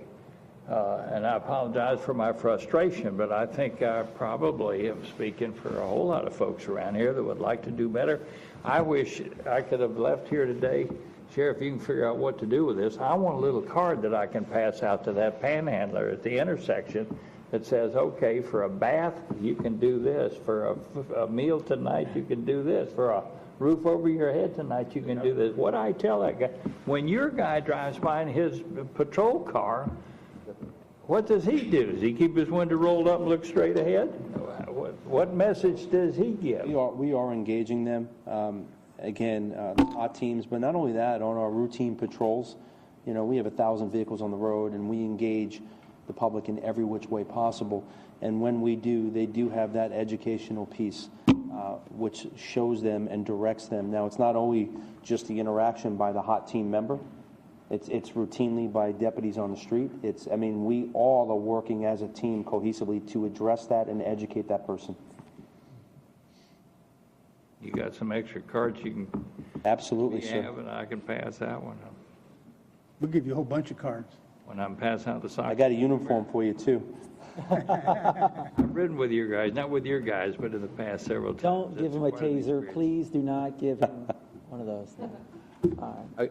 I guess I'd like to, for transparency reasons, we need to specify what Mark was talking about earlier about the 3 resources we're looking for housing for inventory is currently what we're doing now. So this is be perfectly clear and open that the county's not going to go out build houses tomorrow, right? Correct. Roger, and we're not going to buy a public building tomorrow and turn it into housing, right? So the resources we're currently doing now, creating more inventory by using the resources to HUD, to partnering private partners, and kind of like we did off of Colonial, the 95, the city from Mars was the main partner in that, by the way. Through those resources, how the inventory is going to be adapted in the future, not by us building houses. That's for Habitat and other not-for-profits to do that. And real statistics and data will show us as we move forward exactly what we're accomplishing every day, every week, and every month, which would better help us make educational decisions on where we go from there. So I have an idea, and it's kind of what workshops are for, is to throw out stuff. Now, this is always risky when you throw an idea out, right? Because you could find out that it was a really dumb idea. So we're about to find out how bad of an idea this is. So if we have a waiting list of 240 people, it looks like, to get into these units for housing, I don't know where the money would come from, but what if the commissioners were so inclined to give our staff direction to create a grant program that would grant dollars to nonprofit agencies who wanted to build those units, and then that would provide the capital dollars needed to build units for folks who need this housing. And then annually, through our Partnering for Results program, we could look to provide dollars for operations to those nonprofits who are then running those units as well.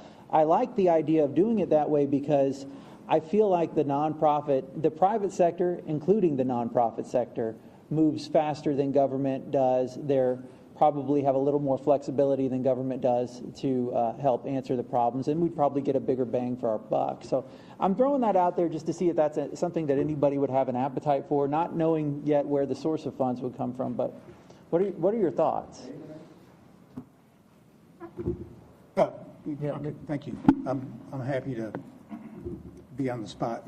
And you don't have to give me an answer today, but I wanted to hear, does any other commissioner agree with that as something that maybe we could just look into and find out if that's a good or bad idea? While Roger's looking for an answer, let me suggest that what I've heard Mr. Morris say may be getting us in that it's the identification of that inventory I was referring to that you had brought up.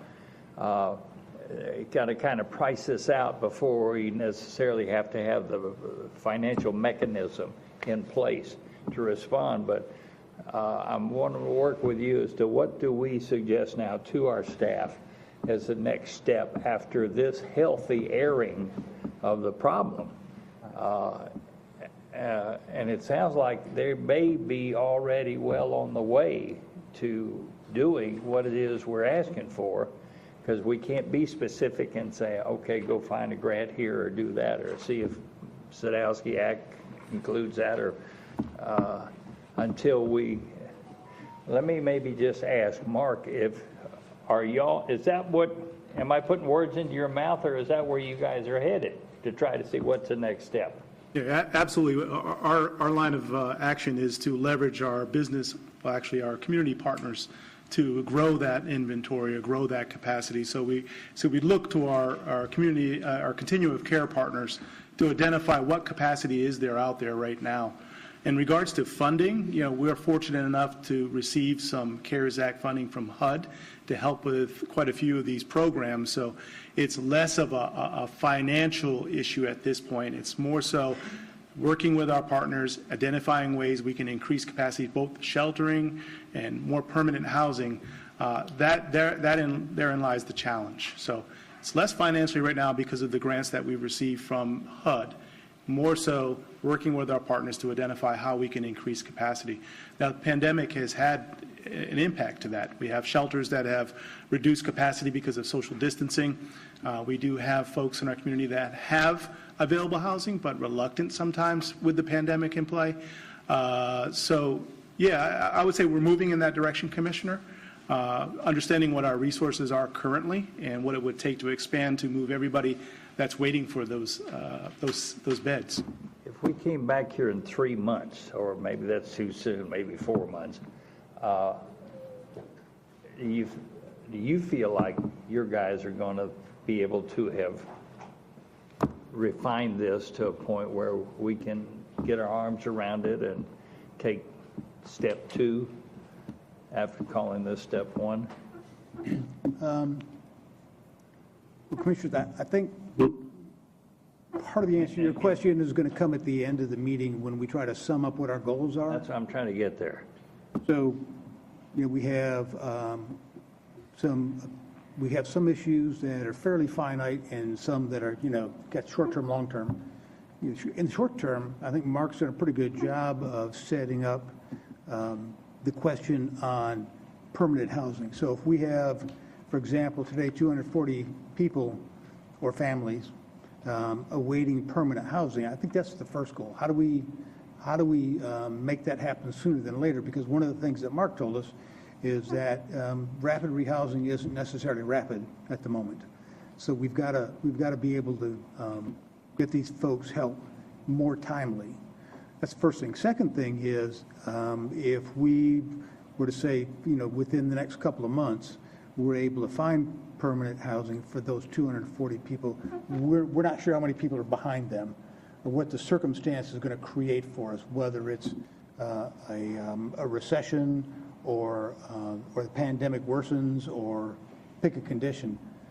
But I think it won't go away when we deal with those 240. That's true. So the question is, if we're going to invest additional dollars, what's the ultimate goal that we're trying to solve?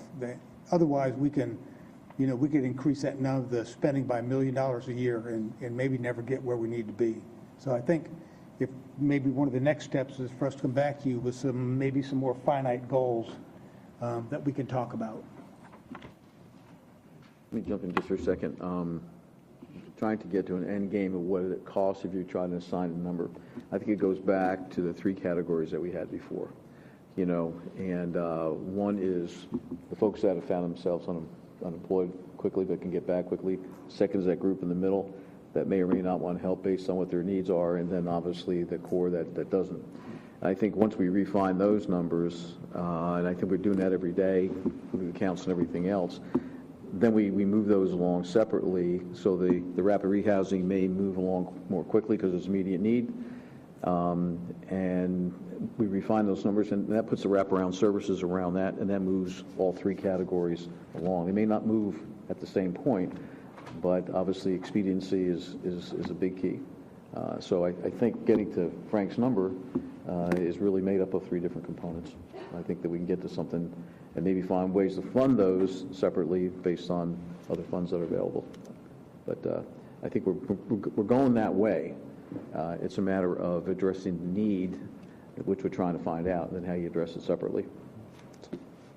Commissioner, very quickly, we've established that, and again, to everybody's credit here, the HOT teams and what usually takes a long, lengthy process. We have put it together very quickly because of everybody's assistance here. And my suggestion would be to have these teams, which they are doing every single day, go out there and daily and weekly and monthly, we obtain real statistical data. And with that data, we could present to the next meeting exactly it is what we see, so we can fine-tune our solutions long and short term. Let me just offer an apology here and by way of an explanation. An apology for the intensity of my participation today, but an explanation that has come to, I have a knowledge and an experience in these matters that I began to accumulate while I was in the legislature, and it happened, I guess it was a good thing, that both in the House and then later in the Senate, I was the chairman of the State Committee on Social Services, all social service funding. That was hundreds of billions of dollars, and they're substantially more than that today. And I began to experience that frustration and knowing that whatever we did was not going to be enough. And every year you went home saying, damn, I wish I could have done a little more. And I'm going to leave this meeting feeling the same way, except that Mark, the monkey, is going to be on your back now to come up with what is the little more and what's the most efficient way that we can get there with the input of the Sheriff's Office. And thank you guys again for what you're doing and what you brought to us today, and ideas and explanation of what y'all are doing. But I've done this a long time, and I'm frustrated, and I hope to be here for another 4 years, but after that, they'll let me run again. So this is my last 4 years, and I'm going to bust somebody's buns until we get there. I voted for you, Commissioner. By the way, thank you for the team, and I mean this. Our success has been inevitable at every level in this county. We're very lucky, from the citizens of this great county that help us every day to our county manager and county commissioners. We are a great team, and together we'll come up with solutions. Thank you. Mr. Chair? Sir. You know, in looking through the balance of the slides here, I think we've pretty much covered all of these topics. So with your permission, Mark, unless there's something we feel like we need to cover?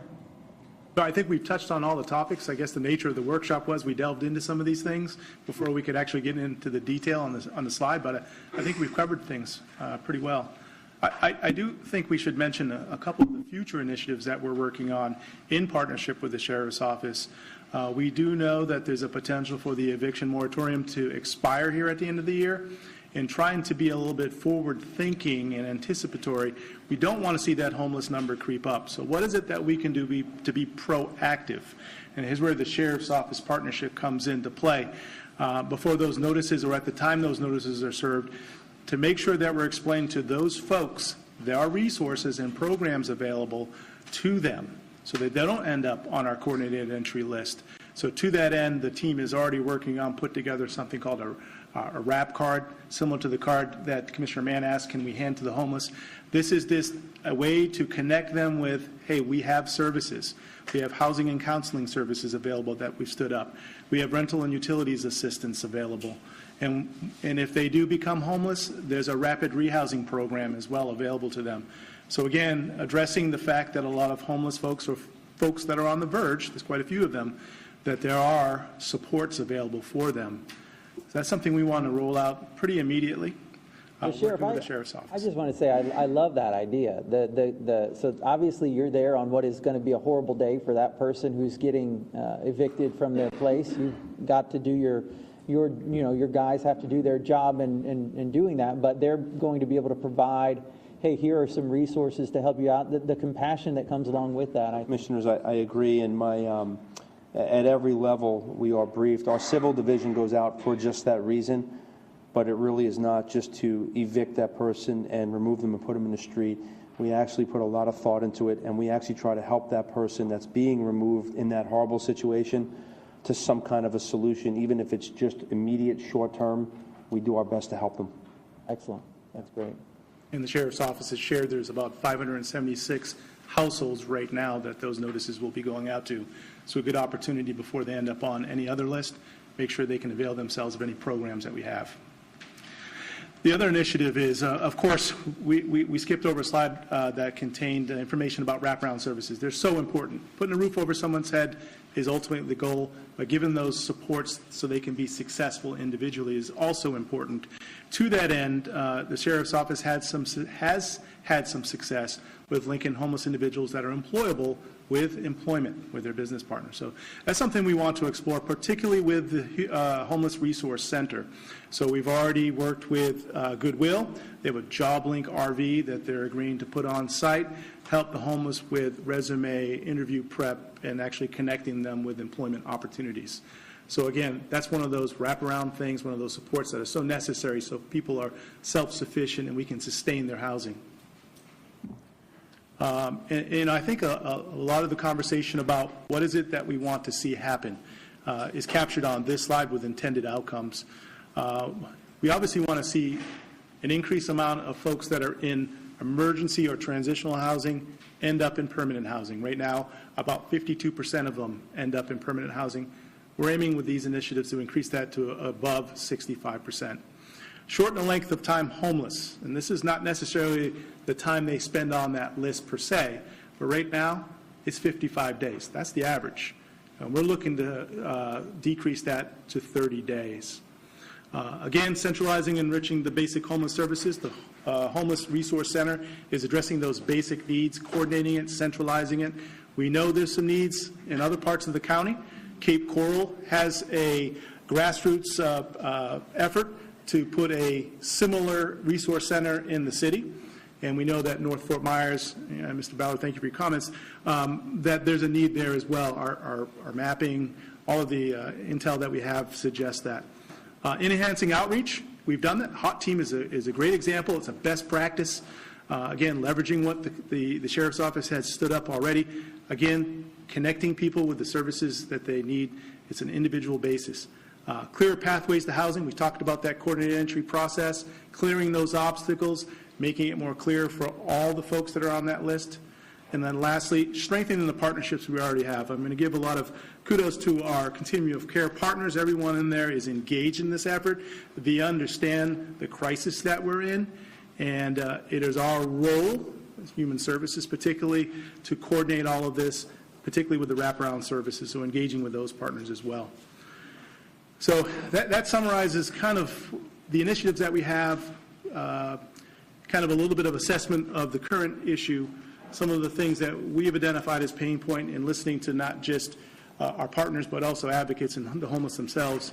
And I would go back and reflect on the questions we asked at the beginning of the workshop. Shall we continue with the current activities and initiatives, or in addition, consider additional goals and objectives? And I think we've already agreed that we'll come back to a later workshop with some more specific goals and metrics. So I look forward to doing that. Thank you, sir.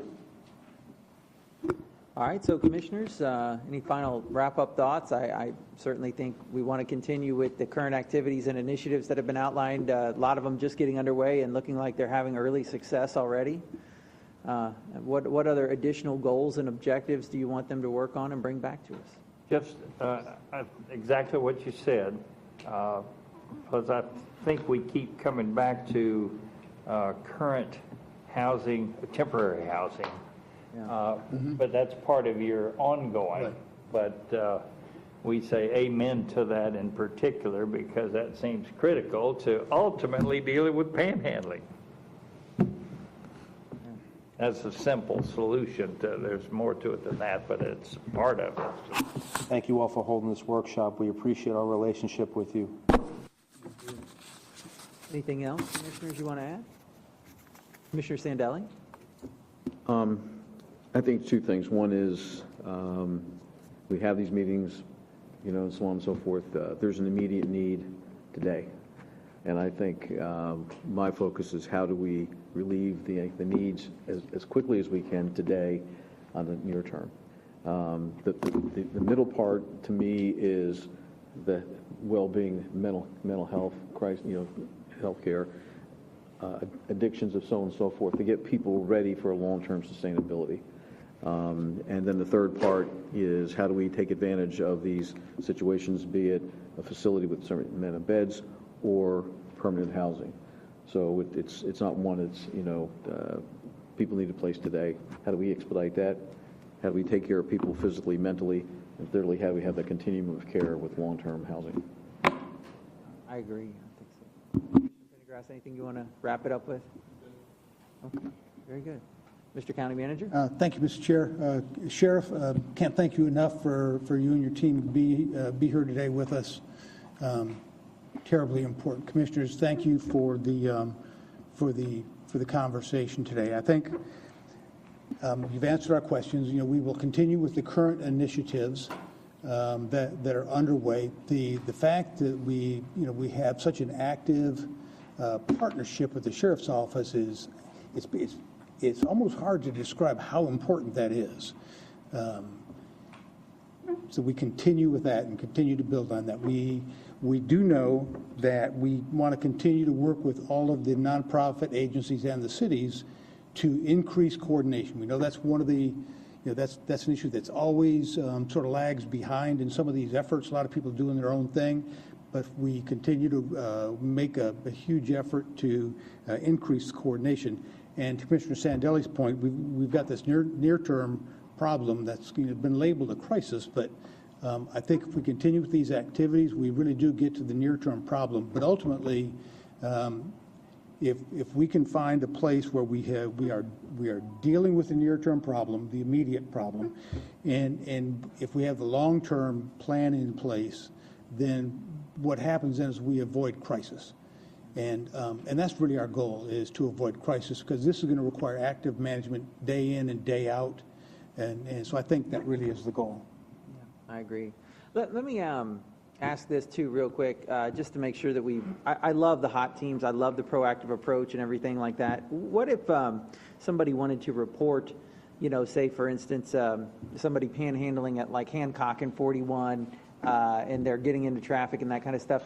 What's the proper way for a citizen who encounters that to report that if they wanted to? Well, it depends. I mean, and again, every incident will be very specific.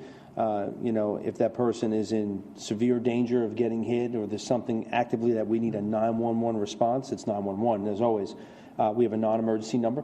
So that's usually the method that if someone would call that in. And again, each case is very specific. So it's not an umbrella answer. It's going to be what's going on specifically with that individual at that time, and then we'll respond accordingly. Okay, and then whenever I've called one of those before, just in my own personal experience, it seems like they want a lot of details. What kind of details do you think somebody should be Most prepared? importantly, it's going to be your exact location. Exactly what do you see? Is it a male or female? What exactly are they doing? Are they in traffic? Are they exactly what are the circumstances, because as much information that we can relay to the deputies that are responding is very important. Clothing description, location, exactly what they're doing. Good. That helps a lot. I wanted to make sure that folks who watched today, who have concerns about what we're seeing, like Commissioner Sandelli mentioned in the today issue that we're seeing with the panhandling or any other homeless issues, have some practical things that they can walk away with. So some practical things you can walk away with. If you see panhandling and you want to try and call somebody about it, maybe get the hot team out there, dial that non-emergency number for the Sheriff's Office, unless it is a 911 kind of emergency, in which case do that. Commissioner, I'm proud to say, and we say this to that extent, see it, say it, make the call. See it, say it, make the call. And our residents are doing just that. The trust and rapport that we build each and every day has been very beneficial to us. That's why our county numbers, almost leading the entire state. We came in number 2 out of 67 counties with the biggest decrease in crime, 18.6%. I'm very proud of that. I'm proud of the men and women that I work with every day, go out there and make that happen. And the citizens play a huge part in that team, as you do. And then the other piece of practical advice I would love for people to take away from this is there are a ton of programs out there that we're providing right now to help somebody right now who's in need. And if you find yourself or a neighbor in that situation, don't be afraid to dial that 211 United Way number and get connected with some of these services. I think we've got a lot of really good, really compassionate people who are ready to help folks who are facing these struggles. through no fault of their own right now, especially if it's related to COVID. We've got the resources to help them, get connected with us, take advantage of it. I think that's something we want to help people out with too. And so I think with those things out there is some practical tips, the obviously longer term goals and objectives that we're working on. I think this has been a good workshop. Is there anything else for the good of the order before we adjourn today? Yes, sir. Commissioner Pendergrass? Yep. All right, thank you. Thank you. We're adjourned.